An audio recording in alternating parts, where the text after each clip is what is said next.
श्रावण मास की कथा अध्याय 16वां। ईश्वर बोले, हे सनत कुमार, अब मैं शीतला सप्तमी व्रत को कहूँगा। श्रावण मास में शुक्ल पक्ष की सप्तमी तिथि को यह व्रत करना चाहिए। सबसे पहले दीवार पर एक वापी का आकार बनाकर अशरीरी संज्ञक दिव्य रूप वाले 7 जल देवताओं, 2 बालकों से युक्त पुरुष संज्ञक नारी, 1 घोड़ा, 1 वृषभ तथा नर वाहन सहित 1 पालकी भी उस पर बना दे। इसके बाद 16 उपचारों से 7 जल देवताओं की पूजा होनी चाहिए।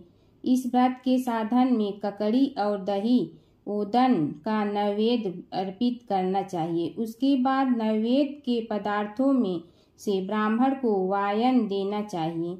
इस प्रकार 7 वर्ष तक इस व्रत को करने के बाद उद्यापन करना चाहिए। इस व्रत में प्रत्येक वर्ष 7 सुहागिनों को भोजन कराना चाहिए। जल देवताओं की प्रतिमाएं एक सुवर्ण पात्र में रखकर बालकों सहित एक दिन पहले सायंकाल में भक्ति पूर्वक उनकी पूजा करनी चाहिए।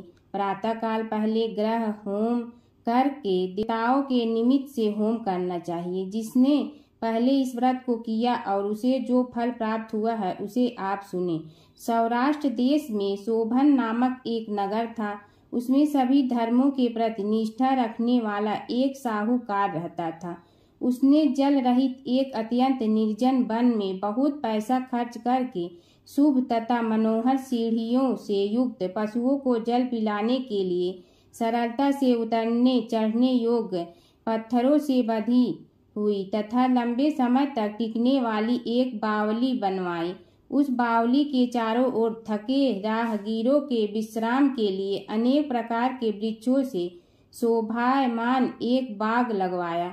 लेकिन वह बावली सूखी ही रह गई और उसमें एक बूंद पानी नहीं आया। साहूकार सोचने लगा कि मेरा प्रयास व्यर्थ हो गया है और व्यर्थ ही धन खर्च किया। इसी चिंता में विचार करता हुआ वह साहूकार रात में वहीं सो गया। तब रात्रि में उसके स्वप्न में जल देवता आए और उन्होंने कहा कि हे अनंत, जल के आने का उपाय तुम सुनो। यदि तुम हम लोगों के लिए आदर पूर्वक अपने पौत्र की बलि दो तो उसी समय तुम्हारी यह बावली जल से भर जाएगी। यह सपना देख साहूकार ने सुबह अपने पुत्र को बताया। उसके पुत्र का नाम द्रविड़ था और वह भी धर्म कर्म में आस्था रखने वाला था। वह कहने लगा, आप मुझे जैसे पुत्र के पिता हैं। यह धर्म का कार्य है, इसमें आपको ज्यादा विचार ही नहीं करना चाहिए। यह धर्म ही है जो स्थिर रहेगा और पुत्र आदि सब नश्वर है। अल्प मूल्य से महान वस्तु प्राप्त हो रही है, अतः यह क्रय अति दुर्लभ है। इसमें लाभ ही लाभ है। शीतांशु और चंडांशु ये मेरे 2 पुत्र है। इनमें शीतांशु नामक जो ज्येष्ठ पुत्र है उसकी बलि बिना कुछ विचार किए आप दे दें। लेकिन पिताजी, घर की स्त्रियों को यह रहस्य कभी ज्ञात नहीं होना चाहिए। उसका उपाय ये है कि इस समय मेरी पत्नी गर्भ से है और उसका प्रसव काल भी निकट है, जिसके लिए वह अपने पिता के घर जाने वाली है। छोटा पुत्र भी उसके साथ जाएगा। हे तात, उस समय यह कार्य निर्विघ्न रूप से संपन्न हो जाएगा। पुत्र की यह बात सुनकर पिता उस पर अत्यधिक प्रसन्न हुए और बोले, हे पुत्र, तुम धन्य हो और मैं भी धन्य हूँ जो कि तुम जैसे पुत्र का मैं पिता बना। इसी बीच सुशीला के घर से उसके पिता का बुलावा आ गया और वह जाने लगी। तब उसके ससुर तथा पति ने कहा कि यह ज्येष्ठ पुत्र हमारे पास ही रहेगा, तुम इस छोटे पुत्र को ले जाओ। इस पर उसने ऐसा ही किया। उसने चले जाने के बाद पिता पुत्र ने उस बालक के शरीर में तेल का लेप किया और अच्छी प्रकार स्नान कराकर सुंदर वस्त्र व आभूषणों से अलंकृत करके पूर्वा साढ़ा तथा सत्यभिषा नक्षत्र में उसे प्रसन्नता पूर्वक बावली के तट पर खड़ा किया और कहा कि बावली के जल देवता, इस बालक के बलिदान से आप प्रसन्न हो। उसी समय वह बावली अमृत तुल्य जल से भर गई। वे दोनों पिता पुत्र शोक व हर्ष से युक्त होकर घर की ओर चले गए। सुशीला ने अपने घर में तीसरे पुत्र को जन्म दिया और 3 महीने बाद अपने घर जाने को निकल पड़ी।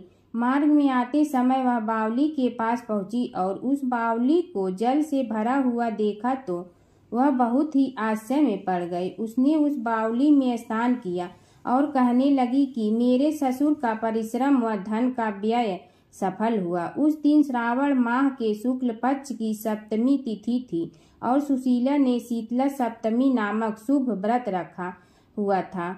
उसने वहीं पर चावल पकाए और दही भी ले आई। इसके बाद जल देवताओं का विधिवत पूजन करके दही भात तथा ककड़ी फल का नैवेद्य अर्पण किया तथा ब्राह्मणों को वायन देकर साथ के लोगों के साथ मिलकर उसी नैवेद्य अन्न का भोजन किया।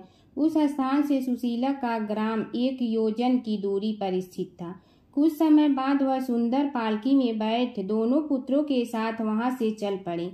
तब वे जल देवता कहने लगे कि हमें इसका पुत्र जीवित करके इसे वापस करना चाहिए, क्योंकि इसने हमारा व्रत किया है।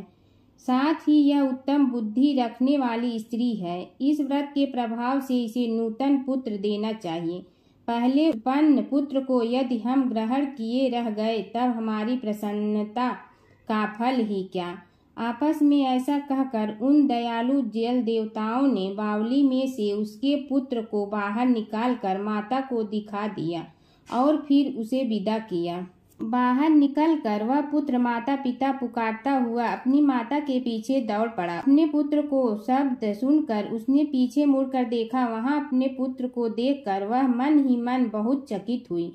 उसे अपनी गोद में बिठाकर उसने उसका माथा चूमा, किंतु यह डर जाएगा इस विचार से उसने पुत्र से कुछ नहीं पूछा। वह अपने मन में सोचने लगी कि यदि इसे चोर उठा लाए तो यह आभूषणों से युक्त कैसे हो सकता है, और यदि पिशाचों ने इसे पकड़ लिया था तो दोबारा छोड़ क्यों दिया। घर से संबंधी जन तो चिंता के समुद्र में डूबे होंगे। इस प्रकार सुशीला सोचती हुई वह नगर के द्वार पर आ गई। तब लोग कहने लगे कि सुशीला आई है। यह सुनकर वे पिता पुत्र अत्यंत चिंता में पड़ गए कि वह न जाने क्या कहेगी और उसके पुत्र के बारे में हम क्या जवाब देंगे। इसी बीच वह तीनों पुत्रों के साथ आ गई। तब ज्येष्ठ बालक को देखकर सुशीला के ससुर तथा पति घोर आश्चर्य में पड़ गए और साथ ही बहुत आनंदित भी हुए। वे कहने लगे, हे शुचि स्मिते, तुमने कौन सा पुण्य कर्म किया अथवा व्रत किया था। हे भामिनी, तुम पति व्रता हो, धन्य हो और पुण्यवती हो। इस शिशु को मरे हुए 2 माह बीत चुके हैं और तुमने इसे फिर से प्राप्त कर लिया और वह बावली भी जल से परिपूर्ण है। तुम एक पुत्र के साथ अपने पिता के घर गई थी, लेकिन वापस तीनों पुत्रों के साथ आई हो। तुमने तो कुल का उद्धार कर दिया। हे शोभानने, मैं तुम्हारी कितनी प्रशंसा करूं। इस प्रकार ससुर ने उसकी प्रशंसा की। पति ने उसे प्रेम पूर्वक देखा और सास ने उसे आनंदित किया। उसके बाद उसने मार्ग के पुण्य का समस्त वृतांत सुनाया। अंत में उन सभी ने मनोवांछित सुखों का उपभोग करके बहुत आनंद प्राप्त किया। हे वत्स, मैंने इस शीतला सप्तमी व्रत को आपसे कह दिया है। इस व्रत में दही, ओदन शीतल, ककड़ी का फल शीतल और बावली का जल भी शीतल होता है तथा इसके देवता भी शीतल होते हैं। अतः शीतला सप्तमी का व्रत करने वाले तीनों प्रकार के तापों के संताप से शीतल हो जाते हैं। इसी कारण से यह सप्तमी शीतला सप्तमी इस यथार्थ नाम वाली है। भगवान शिव के गढ़ नंदी का कथा। नंदी कैसे बने शिव के गढ़। शिव की घोर तपस्या के बाद शिलाद ऋषि ने नंदी को पुत्र रूप में पाया था। शिलाद ऋषि ने अपने पुत्र नंदी को संपूर्ण वेदों का ज्ञान प्रदान किया। एक दिन शिलाद ऋषि के आश्रम में मित्र और वरुण नाम के 2 दिव्य ऋषि पधारे। नंदी ने अपने पिता की आज्ञा से उन ऋषियों की उन्होंने अच्छे से सेवा की।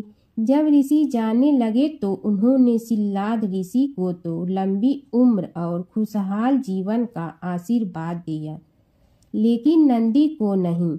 तब शिलाद ऋषि ने उनसे पूछा कि उन्होंने नंदी को आशीर्वाद क्यों नहीं दिया।